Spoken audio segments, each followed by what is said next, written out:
오늘 여러분과 저에게 주시는 하나님의 말씀은 누가복음 24장 45절에서 53절 말씀입니다. 이에 저희 마음을 열어 성경을 깨닫게 하시고 또 이르시되 이같이 그리스도가 고난을 받고 제3일에 죽은 자 가운데서 살아날 것과 또 그의 이름으로 죄 사함을 얻게 하는 회개가 예루살렘으로부터 시작하여 모든 민족에게 전파될 것이 기록되었으니 너희는 이 모든 일의 증인이라. 볼지어다 내가 내 아버지의 약속하신 것을 너희에게 보내리니 너희는 위로부터 능력을 입히올 때까지 이 성에 유하라 하시니라. 예수께서 저희를 데리고 베다니 앞까지 가서 손을 들어 저희에게 축복하시더니 축복하실 때에 저희를 떠나 하늘로 올리우시니 저희가 다 그에게 경배하고 큰 기쁨으로 예루살렘에 돌아가 늘 성전에 있어 하나님을 찬송하니라. 아멘. 2021년도 12월 마지막 안식일인 31일 금요일 저녁에 하나님을 사랑하고 그 안에서 은혜를 누리고자 하시는 포도리교회 성도 여러분, 주님 안에서 잘 보내셨습니까? 오늘 이 시간 하나님의 거룩하신 은혜와 축복 속에 말씀을 성령께서 함께 하셔서 바이러스로 온통 가득한 이 세상에서 하늘을 향하여 마음을 여신 여러분들에게 축복과 은혜로 가득 채워주시고 능력으로 역사하시기를 주님의 이름으로 축원합니다. 우리는 한 해를 마무리하는 이 시점에 말씀을 통하여 우리 자신을 돌아보고 우리를 통해서 역사하시고 이루시는 놀라운 섭리들을 바라보며 우리의 주님이신 예수께서 이 땅에 계셨을 때에 승천하시기 전의 모습을 기록한 누가의 기록을 통해서 함께 살펴보기를 원합니다. 누가는 어떤 사람이었을까요? 예수님을 가장 가까이서 바라본 사람이기보다는 예수님의 기록들과 전해지는 이야기들을 그리고 또 체험들을 듣고서 종합하여 기록했다고 보아도 가능할 것입니다. 누가는 사람과 아주 친하신 하나님에 대해 말하고 제자들에게 하신 마지막 부분을 이렇게 기록했던 것입니다. 이 부분을 함께 살펴보면서 예수님의 마무리 어떻게 하셨는지를 함께 살펴보고 우리의 한 해의 마무리를 잘할 수 있기를 소망합니다. 첫 번째, 예수님의 아름다운 마무리는 성경을 열어서 깨닫게 하심으로 하셨습니다. 이에 저희의 마음을 열어 성경을 깨닫게 하시고 또 이르시되 이같이 그리스도가 고난을 받고 제3일에 죽은 자 가운데서 살아날 것과 또 그의 이름으로 죄 사함을 얻게 하는 회개가 예루살렘으로부터 시작하여 모든 족속에게 전파될 것이 기록되었으니 너희는 이 모든 일의 증인이라. 예수님은 이 세상을 떠나 아버지께로 가야 할 시간이 다 되어가고 있었음을 아시고 아직도 아둔하고 깨닫지 못한 제자들에게 하늘의 지혜를 주시기를 원하셨습니다. 여기에서 열다라는 단어는 헬라어로 디아노이고인데요. 이 단어는 디아와 아노이고 이 두 단어의 합성어로 되어 있습니다. 이 두 단어에서 오는데요. 이것은 닫혀진 것을 완전히 열다라는 의미를 가지고 있습니다. 누가는 이 단어를 누가복음에서 총 4번 정도 사용했는데요.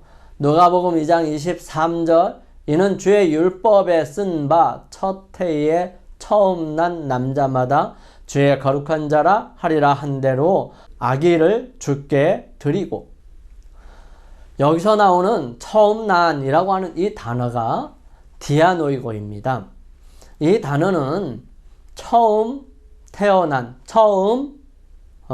이 땅에 태어남으로 인해서 처녀로 있었던 엄마가 출산하게 되므로 처녀가 이제 더 이상 아니고 이제 엄마로서의 삶을 살아가는 것을 설명하는 것이지요. 첫 번째, 여자의 몸에서 태어남으로 완전히 열어놓은 상태를 말하는 것입니다. 더 이상 처녀가 아니라는 아니라 이제는 엄마로서의 삶을 살아가게 되는 것을 의미하는 것이지요. 그리고 나머지 3번은 누가복음 24장 한 장에 다 사용하고 있는데요.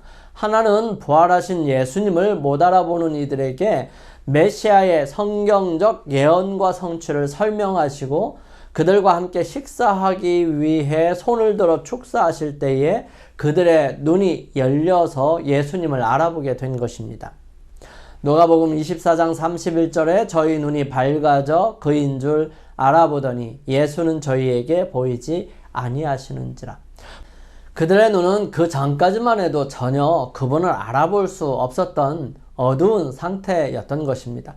그들의 눈이 어두웠다는 것은 그만큼 마음과 그들의 상태가 어두운 상태였다는 사실을 설명하기도 합니다. 그러므로 그들이 열리게 된 계기를 이렇게 설명합니다. 누가복음 24장 32절에 저희가 서로 말하되 길에서 우리에게 말씀하시고 우리에게 성경을 풀어주실 때에 우리 속에서 마음이 뜨겁지 아니하더냐 하고 풀어주셨기 때문입니다. 예수님께서 풀어주셨다는 것은 잘 알아들을 수 있도록 쉽게 설명해 주었다는 것입니다. 우리는 우리가 접하고 있는 이 천연계를 이해하는 대부분이 얼마나 이해될 것 같습니까? 아마도 다 설명하지는 못하더라도 어느 정도 이해하고 있기 때문에 살아갈까요? 하나님께서는 욥에게 말씀하십니다. 때에 여호와께서 폭풍 가운데서 욥에게 말씀하여 가라사대 무지한 말로 이치를 어둡게 하는 자가 누구냐? 너는 대장부처럼 허리를 묶고 내가 내게 묻는 것을 대답할지니라. 내가 땅에 기초를 놓을 때에 내가 어디 있었느냐? 내가 깨달아 알거든 말할지니라. 누가 그 도량을 정하였는지 누가 그 준승을 그 위에 띄웠었는지 내가 아느냐? 그리하여 우리에게 필요한 것은 죄인인 한 막힘을 뚫어주어야 하는 것이지요. 그것을 다른 표현으로 마음을 연다고 표현하기도 하고 성령의 감동하심으로 하기도 하는 것입니다.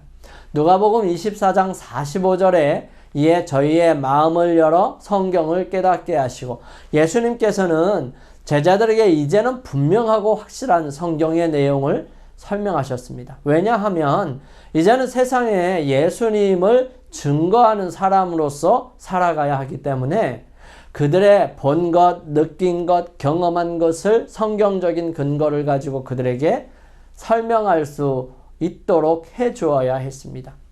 그들의 말로 인하여 부자나 가난한 자나 지혜자나 관원들까지 모두 깨달아 알아야 했던 것입니다. 그리하여 그들은 기도할 수밖에 없게 된 것이지요. 주여 이제도 저희의 위협함을 하감하옵시고 또 종들로 하여금 담대히 하나님의 말씀을 전하게 하여 주옵시며 이들이 전하는 하나님의 말씀은 예수 그리스도를 증거하는 그 말씀이었던 것입니다. 예수님은 제자들로 하여금 말씀을 살펴보면 예수님을 깨달을 수 있음을 설명하고 그들로 확신을 얻어 많은 사람들에게 온전한 복음을 전할 수 있게 해주시기를 원하셨던 것입니다.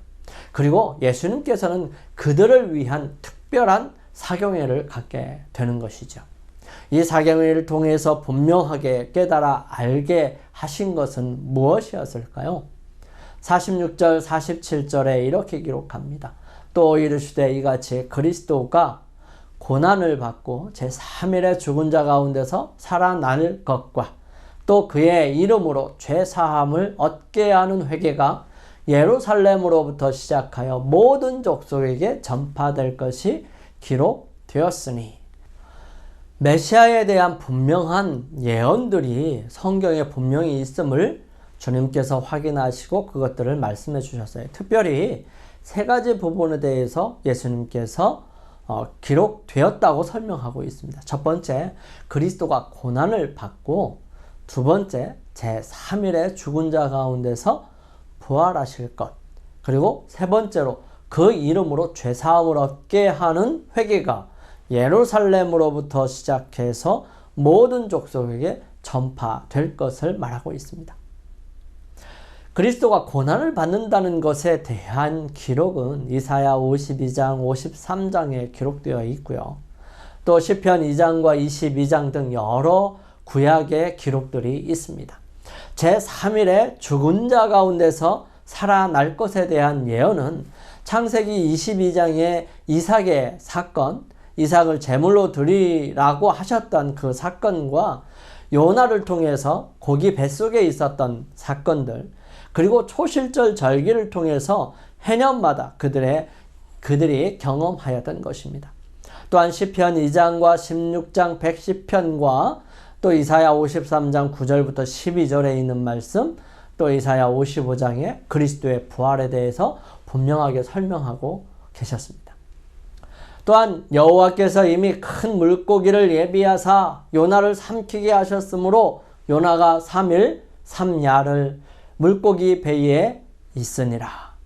이 이름으로 죄사함을 얻게 하는 회개가 예루살렘으로부터 시작하여 모든 민족에게 전파될 것은 이사야 2장과 60장, 미가 4장 2절과 말라기 1장 11절, 그리고 수많은 성경절들이 이 부분을 지지하고 깨달을 수 있도록 하는 것입니다.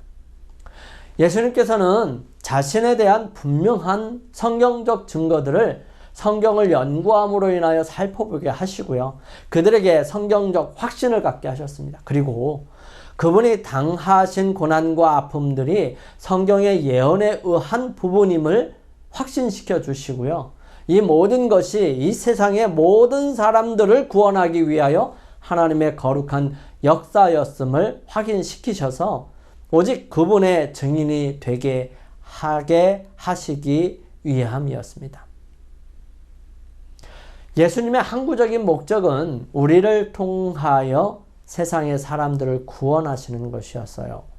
그래서 그러기 위해서는 우리가 성경을 통하여 예수님에 대한 분명한 근거를 가지고 그들이 만난 예수 그리스도를 알아가는 것이 필요합니다.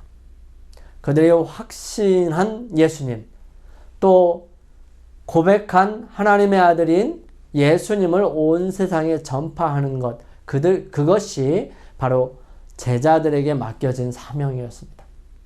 그 일은 모든 사람을 괴롭히는 죄에서 벗어나는 회개가 일어나는 것이고요. 그 시점은 바로 예루살렘으로부터 온 세계가 될 것입니다. 사랑하는 성도 여러분, 우리의 모습이 예수님께서 바라시는 주님을 증거하는 사람이 되기를 소망합니다. 우리가 성경을 대하게 될 때에 성령께서 우리의 지혜와 능력에 함께 하셔서 주님을 바로 깨닫고 경험하고 개인적으로 만나게 하실 것입니다. 그 만남이 우리를 행복하게 하고요. 우리로 간절하게 할 것이고요. 그 소식을 듣는 사람이 이제 최고의 소식으로 인해서 희망을 가지게 될 것이었습니다. 우리 모두 주님께서 원하셨던 하나님의 말씀을 기준으로 우리의 삶을 통하여 말씀을 증거하는 사람이 되기를 간절히 소망합니다. 두 번째, 아버지의 약속하신 것을 기다리라는 것입니다. 볼지어다 내가 내 아버지의 약속하신 것을 너희에게 보내리니 너희는 위로부터 능력을 입히울 때까지 이 성에 유하라 하시니라. 제자들의 모습을 보면 무지하였습니다. 그들의 말에는 힘이 없었고 누구도 신용하려 하지 않았습니다. 그들은 유명하지도 그들의 말을 믿어주려 하지도 않았어요. 다른 사람들은 그들을 별 볼 일 없는 사람으로 취급했어요. 그렇지만 이 예수님을 십자가에 못 박은 사람들은 더욱 기세당당해졌고요. 대담해졌습니다. 제자들은 그들을 무서워서 이 다락방에서 문을 걸어 잠그고 나오질 않았었죠. 이제는 예수님께서 살아나신 주님께서 그들에게 찾아가셨고 그들에게 성경을 자세히 가르치기 시작하셨습니다. 그들의 마음은 이제 불이 붙기 시작했습니다. 그들의 마음의 확신은 분명한 증거와 경험과 믿음에서 나오는 것이었습니다. 예수님과 함께 있으면서 경험한 수많은 것은 예수님께서 이루신 것이었습니다. 이제는 그 일이 제자들에게 그대로 이어져야 했습니다. 어떻게 그렇게 할 수 있을까요? 첫 번째, 예수님처럼 아버지에 대한 절대적인 믿음이 있어야 했습니다. 두 번째로, 예수님처럼 자신의 모든 것을 놔두고 전적으로 하나님으로부터 오는 능력을 받아야 했습니다. 세 번째로, 그 능력이 나타날 수 있도록 믿음을 가지고 행동으로 옮기며 전진해 나가야 하고 실행하여야 했습니다. 그러면 이 예수님처럼 아버지에 대한 절대적인 믿음 어떻게 가질 수 있었을까요? 그것은 무엇이었을까요? 바다에 큰 놀이 일어나 물결이 배에 덮이게 되었을 때 예수는 주무시는지라 그 제자들이 나와 깨우며 가로되 주여 구원하소서 우리가 죽겠나이다. 예수께서 이르시되 어찌하여 무서워하느냐 믿음이 적은 자들아 하시고 곧 일어나사 바람과 바다를 꾸짖으신데 아주 잔잔하게 되거늘 그 사람들이 기이 여겨 가로되 이 어떠한 사람이기에 바람과 바다도 순종하는고 하더라. 예수님은 늘 피곤하셨어요. 그분은 세상에 계실 때에 그들을 위해 애쓰셨습니다. 그리고 그분은 거라사 땅으로 가시면서 배에 오르시자마자 잠을 주무셨습니다. 이 부분에 대하여 영감의 말씀은 이렇게 설명합니다. 예수님께서 믿음으로 아버지의 보호 아래서 쉬신 것처럼 우리도 구주의 보호 안에서 쉬어야 한다. 제자들이 예수를 의뢰하였다면 저들은 평강 가운데 있었을 것이다. 위기를 당했을 때의 저희의 두려움은 그들의 불신을 드러내 주었다. 그들은 자신을 구원하려고 노력하는 중에 예수를 잊고 있었다. 그리고 예수께서 저희에게 도움을 주실 수 있었던 것은 저희가 자기 의뢰의 절망에서 예수께로 돌아갔을 때뿐이었다. 두 번째로 예수님처럼 자신의 모든 것을 놔두고 전적으로 하늘로부터 오는 능력을 받아야 했습니다.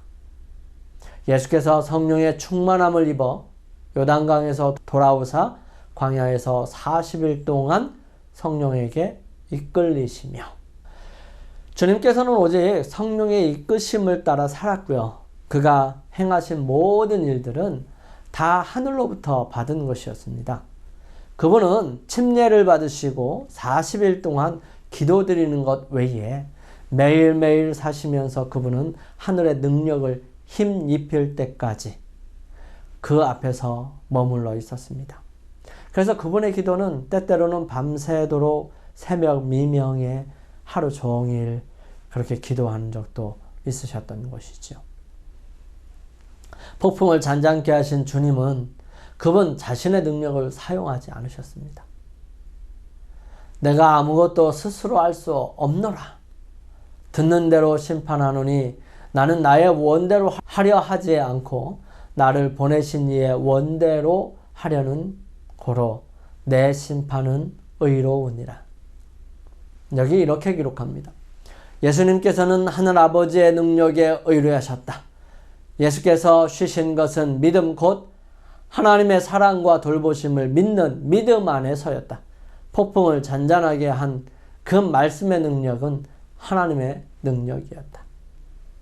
세 번째, 예수님처럼 하늘의 능력을 다른 사람들의 구원을 위해 베푸는 것입니다. 돌을 옮겨 놓으니 예수께서 눈을 들어 우러러 보시고 가라사대 아버지여 내 말을 들으시는 것을 감사하나이다. 예수님은 단 한 번도 자신을 위해 사신 적이 없으셨습니다. 그분은 오직 세상의 사람들을 불쌍히 여기셨고요. 그들의 고통을 덜어주시기 위해 애쓰셨습니다. 그분은 늘 하나님께서 이 땅에 충분한 모본과 능력이 되게 하시기 위해 그분의 아들을 이끄셨고요. 그때마다 그분은 아버지의 말씀에 순종하였고 그가 세상 사람들을 위해서 드린 간구들을 들으신 바 되었다는 사실을 증거하셨던 것입니다. 이제 죽은 나사로에게 오셨습니다. 벌써 때가 늦어버렸습니다. 죽은 지 4일이나 지났지요. 그렇지만 그때가 바로 예수님께서 세상 사람들이 그분을 믿을 수밖에 없는 정확한 시간이었고요. 그 일을 이루시기에 능력은 충분하셨습니다. 모든 사람에게 그분이 하나님의 아들이신 것과 하나님의 거룩한 능력이 임하셨음을 증거하는 귀한 기회가 될 것이었습니다. 드디어 그분의 손이 올라가고 기도하시고 큰 소리로 외치십니다. 나사로야 나오너라. 사랑하는 성도 여러분,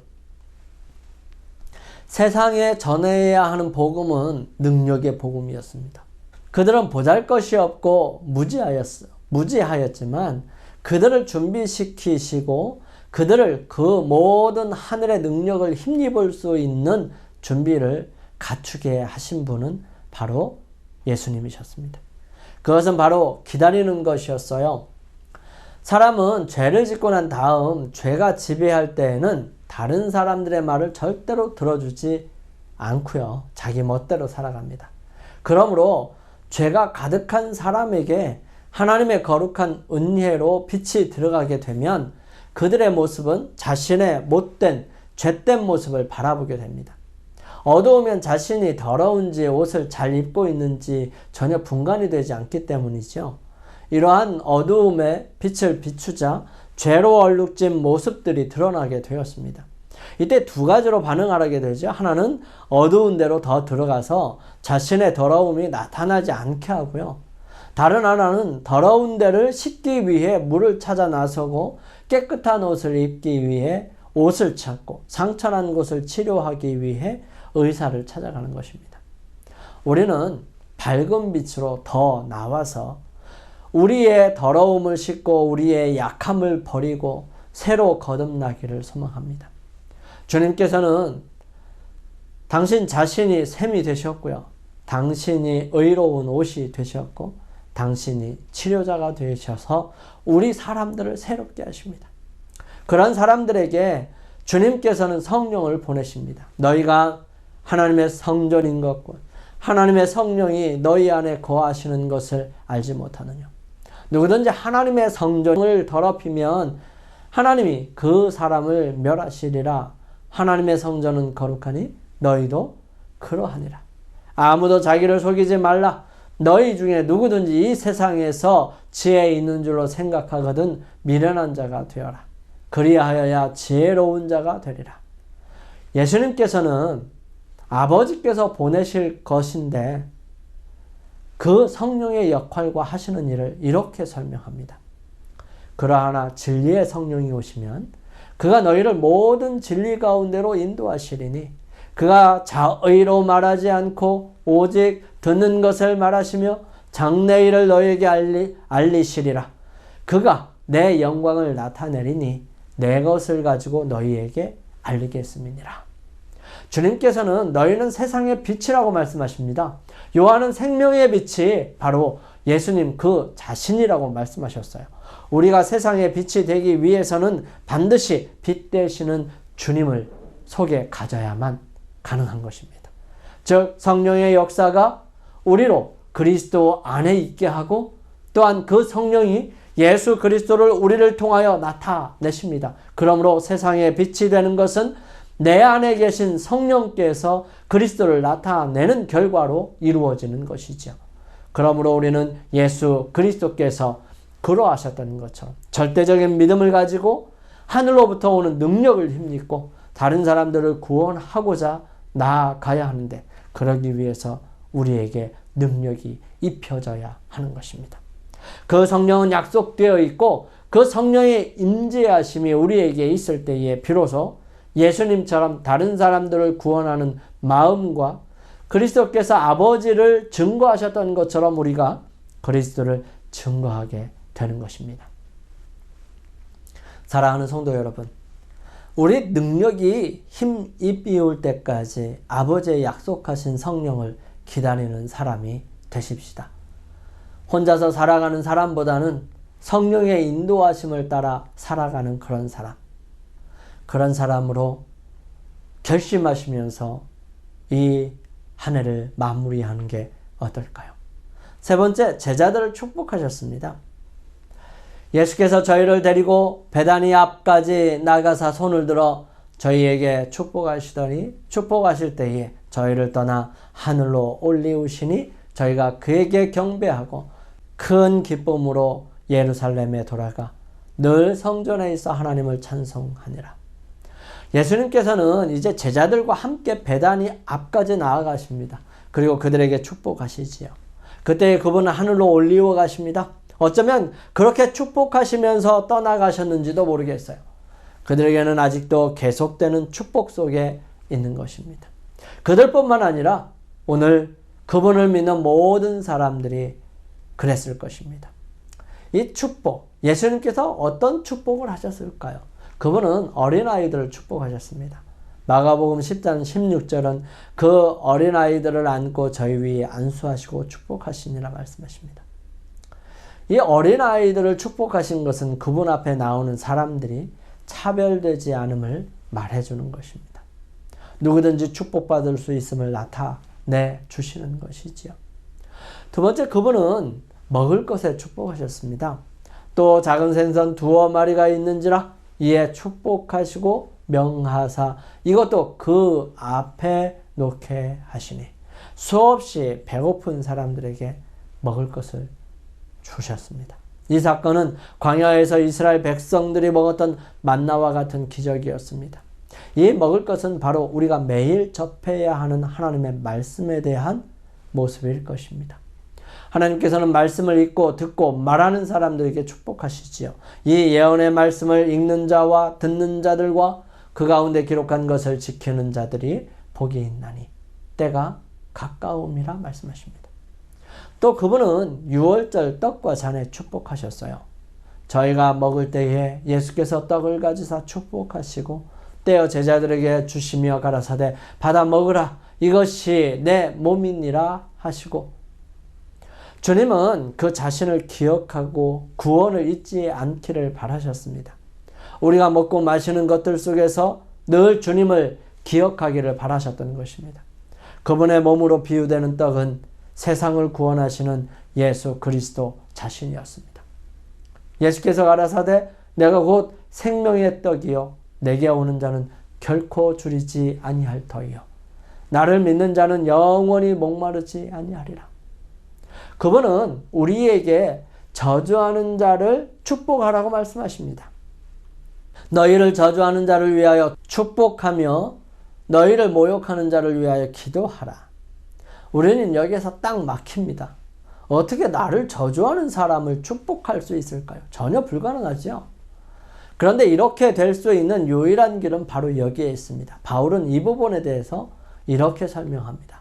그의 죽으심은 죄에 대하여 단번에 죽으시며 그의 살으심은 하나님께 대하여 살으심이라. 이와 같이 너희도 너희 자신을 죄에 대하여는 죽은 자요 그리스도 예수 안에서 하나님을 대하여는 산 자로 여길지어다. 그러므로 너희는 죄로 너희 죽을 몸에 왕노릇 하지 못하게 하여 몸의 사욕을 순종치 말고 또한 너희 지체를 불의의 병기로 죄에게 드리지 말고 오직 너희 자신을 죽은 자 가운데서 다시 산 자같이 하나님께 드리며 너희 지체를 의의 병기로 하나님께 드리라. 죄가 너희를 주관치 못하리니 이는 너희가 법 아래 있지 아니하고 은혜 아래 있음이니라. 그렇습니다. 우리가 은혜 아래 있을 때 이 일이 가능한 것입니다. 우리가 하나님의 마음을 품고 은혜 아래 있게 될 때에 다른 사람들이 은혜 아래 있음을 알게 되고요. 은혜 속에 거듭나기를 바랄 수 있게 되는 것입니다. 가는 방망이 오는 홍두깨입니다. 우리가 복수를 하면 더 큰 복수가 이르러 오게 되지요. 인간의 잔인함은 더 큰 인간의 잔인함을 불러옵니다. 이것을 해결할 수 있는 유일한 것은 하나님의 무한한 사랑으로 덮는 것입니다. 그분은 제자들을 축복하십니다. 예수께서 저희를 데리고 베다니 앞까지 나아가서 손을 들어 저희에게 축복하시다니. 예수님께서는 사람들에게 축복해 주시기를 원하세요. 특별히 그분의 백성들을 축복하시고 인도하시고 붙들어 주시고 가르쳐 주십니다. 우리가 그리스도의 축복과 은혜를 받은 사람들이라면 우리 또한 다른 사람들을 축복하는 사람이 되어야 하지 않을까요? 그래서 올 한 해의 마지막을 축복하는 사람이 되셨으면 좋겠다는 생각이 듭니다. 주님께서는 아브라함에게 말씀하십니다. 내가 너로 큰 민족을 이루고 내게 복을 주어서 내 이름을 창대케 하려니 너는 복의 근원이 될지라. 너를 축복하는 자에게 내가 복을 내리고 너를 저주하는 자에게는 내가 저주하리니 땅의 모든 족속이 너를 인하여 복을 얻을 것이니라 하신지라. 하나님께서는 우리로 다른 사람들을 축복하는 특권을 주십니다. 우리의 삶이 다른 사람들에게 축복이 되는 그런 사람이 되기를 소망합니다. 사랑하는 성도 여러분, 한 해를 마무리하는 우리의 모습을 예수님께서 이 땅에서 마무리하는 모습을 바라보면서 점검해 보았습니다. 우리는 어떤 삶을 살고 있습니까? 우리의 삶이 성경 중심 삶이었나요? 그렇지 않다면 하나님께서 기다리시는 말씀 앞으로 나아가게 되시기를 간절히 바랍니다. 지난 11월 간행물을 나누어 드릴 때에 성경 통독표를 받으셨을 것입니다.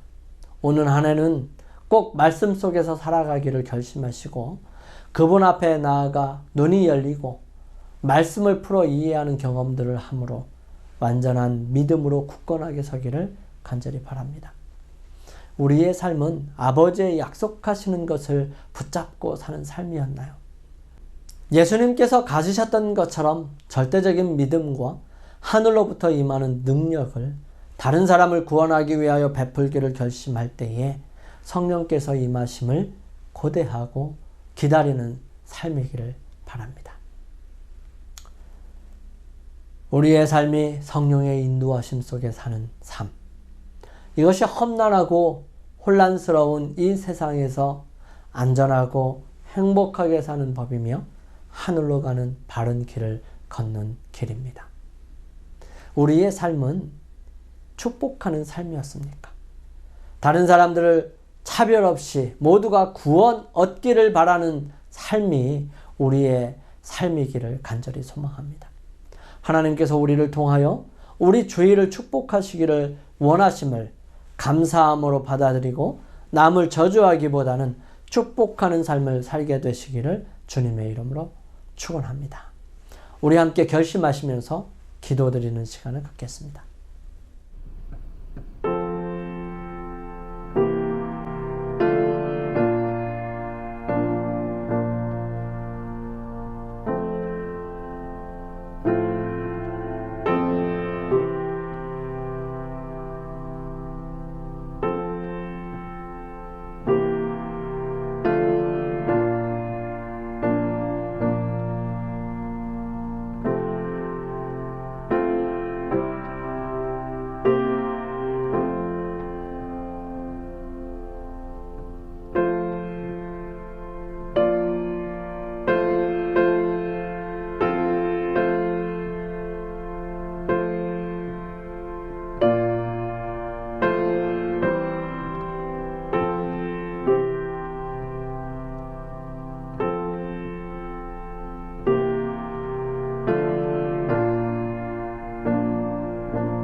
거룩하신 저희들의 아버지 하나님, 오늘 저희들에게 예수님께서 이 땅의 삶을 마무리하는 모습을 통해 저희들의 삶을 다시 한번 점검할 수 있도록 인도하여 주시니 감사합니다.